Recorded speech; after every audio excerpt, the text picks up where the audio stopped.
Teacher ఉన్నంతసేపు పిల్లలు discipline గా కూర్చున్నట్లుంటుంది వైసీపీ నేతల పరిస్థితి కూడా. మొన్నటిదాకా గీటు దాటేది లేదన్నంత వినమ్రంగా కనిపించిన వైసీపీ నేతలు ఇప్పుడు అడిగేదెవరన్నట్లు లెక్క చేయడం లేదు.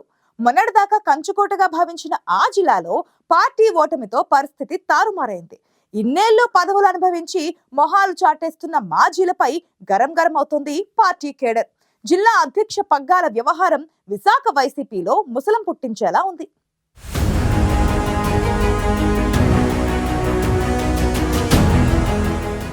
అధికారంలో ఉండగా పార్టీని టచ్ చేసిన వాళ్లు లేరు. తోకజాడించే సాహసం ఎవరూ చేయలేదు. కానీ ఎన్నికల తర్వాత విశాఖ జిల్లా వైసీపీలో రాజకీయ పరిణామాలు వేగంగా మారిపోతున్నాయి. గతంలో ఇక్కడ ముఖ్య నేతల మాటే వేదమన్నట్లు అందరూ నడుచుకునేవారు. కానీ అసెంబ్లీ ఎన్నికల్లో పార్టీ ఓడిపోవడంతో క్యాడర్, ద్వితీయ శ్రేణి నాయకులు ఎవరి దారి వారిదే అన్నట్టుగా వ్యవహరిస్తున్నారట. ముఖ్యంగా విశాఖ జిల్లాలో ఒక ఎమ్మెల్యే సీటు కూడా గెలవలేకపోవడంతో వైసీపీ పెద్దలు పోటీ చేసిన అభ్యర్థులు జీర్ణించుకోలేకపోతున్నారు. మాజీ మంత్రులు అవంతి శ్రీనివాస్, గుడివాడ అమర్నాథ్ కూడా ఈ ఎన్నికల్లో ఓడిపోవడాన్ని తట్టుకోలేకపోతోందట వైసీపీ క్యాడర్. విశాఖ పార్లమెంటు నియోజకవర్గ పరిధిలో ఉన్న 7 నియోజకవర్గాల్లో టీడీపీ, జనసేన అభ్యర్థులే విజయం సాధించారు. గతంలో కూడా వైజాగ్ సిటీ పరిధిలోని 4 నియోజకవర్గాల్లో టీడీపీనే విజయం సాధించినప్పటికీ మారిన పరిస్థితులతో ఈసారి వైసీపీకి గెలుపు అవకాశాలుంటాయని ఆ పార్టీ పెట్టుకున్న అంచనాలు ప్రజాక్షేత్రంలో బొక్కబోర్లా పడ్డాయి. మాజీ ముఖ్యమంత్రి వైఎస్ జగన్మోహన్ రెడ్డి నుంచి పార్టీ అగ్రనేతల దాకా అంతా విశాఖపైనే దృష్టి సారించినా లాభం లేకపోయింది.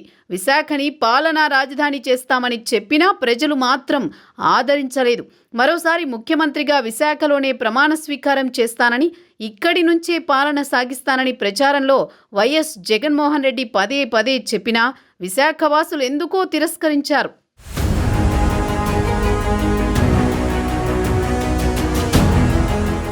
రాష్ట్రంలో ఘోర ఓటమితో వైసీపీలో ఒక్కసారిగా పరిస్థితులు మారిపోయాయి.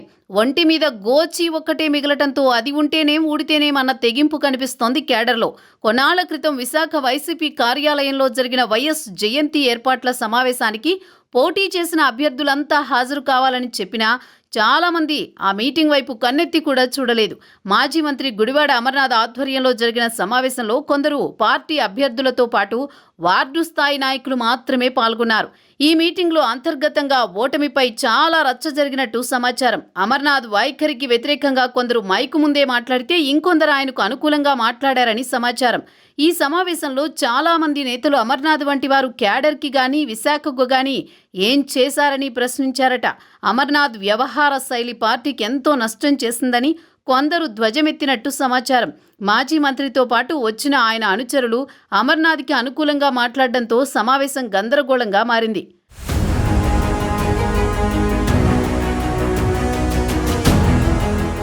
వైఎస్ రాజశేఖర్ రెడ్డి జయంతి వేడుకలు ఘనంగా చేసేందుకు ఈ సమావేశం ఏర్పాటు చేసినా విశాఖ జిల్లాలో ఓటమికి కారణాల గురించే ఎక్కువగా చర్చించినట్టు తెలిసింది. మాజీ మంత్రి అవంతి శ్రీనివాస్ గానీ, తూర్పు నియోజకవర్గం నుంచి పోటీ చేసి ఓడిపోయిన మాజీ ఎంపీ ఎంవివి సత్యనారాయణ గానీ ఈ కీలక సమావేశానికి హాజరు కాకపోవడంతో మీటింగ్కి వచ్చిన నాయకులు ఆగ్రహం వ్యక్తం చేసినట్టు తెలిసింది. ప్రభుత్వంలో ఉన్నప్పుడు అధికారం చలాయించిన నేతలు కష్టకాలంలో పార్టీ సమావేశానికి రాకపోవడం సమంజసం కాదని సొంత క్యాడరే విమర్శలు గుప్పించిందట. దీంతో సమావేశంలో పాల్గొన్న అమర్నాథ్ కూడా ఓ దశలో మౌనం వహించారని చెబుతున్నారు.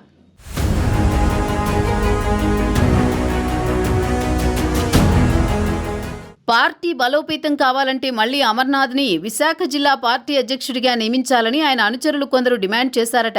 ప్రస్తుత అధ్యక్షుడు కోలా గురువులు సమర్థంగా పనిచేయకపోవడం వల్లే ఇలాంటి ఫలితాలు వచ్చాయని, తప్పకుండా సమర్థుడైన నాయకుడిని అధ్యక్షుడిగా పెట్టాలని, అమర్నాథ్ అయితేనే మళ్లీ పార్టీ బలోపేతమవుతుందని ఆయన అనుచరులు సమావేశం తర్వాత మీడియా ముందు బల్లగుద్ది మరీ చెప్పడం విశేషం. మీటింగ్లో ఇంత జరుగుతున్నా గుడివాడ అమర్నాథ్ ఏమీ పట్టించుకోకుండా చూసి చూడనట్టు వదిలేశారట. అయితే ప్రస్తుత పార్టీ జిల్లా అధ్యక్షుడు కోలా గురువులు పార్టీ ఆవిర్భావం నుంచి ఎంతో కష్టపడి పనిచేశారన్న అభిప్రాయం ఉంది. ఆయనకు ఈసారి టికెట్ దక్కకపోవడంతో పార్టీ జిల్లా అధ్యక్ష పగ్గాలు అప్పగించారు అధినేత వైఎస్ జగన్మోహన్ రెడ్డి. మత్స్యకార వర్గానికి చెందిన గురువులకు పార్టీ జిల్లా బాధ్యతలు అప్పగించి బలహీన వర్గాలకు పెద్దపీట వేశామని గొప్పగా చెప్పుకున్నారు. ఇప్పుడు పార్టీ ఓడిపోయాక ఆయన నాయకత్వాన్ని తప్పుబట్టడం సబబు కాదని పార్టీ శ్రేణుల్లోనే మరో వాదన బలంగా వినిపిస్తోంది. అమర్నాథ్ని విశాఖ జిల్లా వైసీపీ అధ్యక్షుడిగా నియమించాలని సమావేశంలో కొందరు నినాదాలు కూడా చేశారు. మరికొందరు అమర్నాథ్కు వ్యతిరేకంగా నినాదాలు చేయడంతో మీటింగ్లో పార్టీ శ్రేణులు రెండుగా చీలిపోయినట్లయింది. వైఎస్ జయంతి కోసం ఏర్పాటు చేసిన సమావేశం రసాభాస కావడంతో నష్ట నివారణ చర్యల్లో భాగంగా తామంతా ఐక్యంగానే ఉన్నామని మొక్కుబడిగా చెప్పుకొచ్చారట గుడివాడ అమర్నాథ్.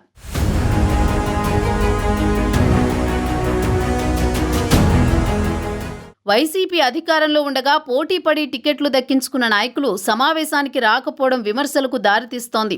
అమర్నాథ్తో పాటు సౌత్ నుంచి పోటీ చేసిన వాసుపల్లి గణేష్ కుమార్ మాత్రమే ఈ మీటింగ్కి వచ్చారట.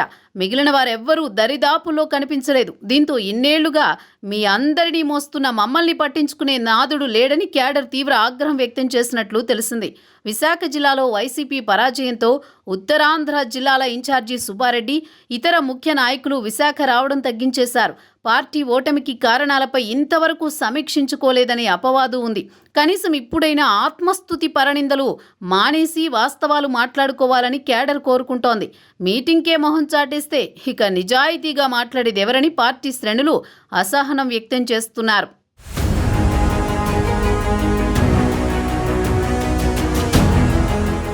ముఖ్య నేతలంతా మొహం చాటేసిన గుడివాడ అమర్నాథ్ మాత్రం మీటింగ్కి రావడంతో ఆయనకే జిల్లా పార్టీ పగ్గాలు అప్పగించాలని డిమాండ్ పెరుగుతోంది. మరోవైపు అమర్నాథ్ వల్లే పరిస్థితి ఇలా ఉందని విమర్శించే వారి సంఖ్య కూడా ఎక్కువగానే ఉంది.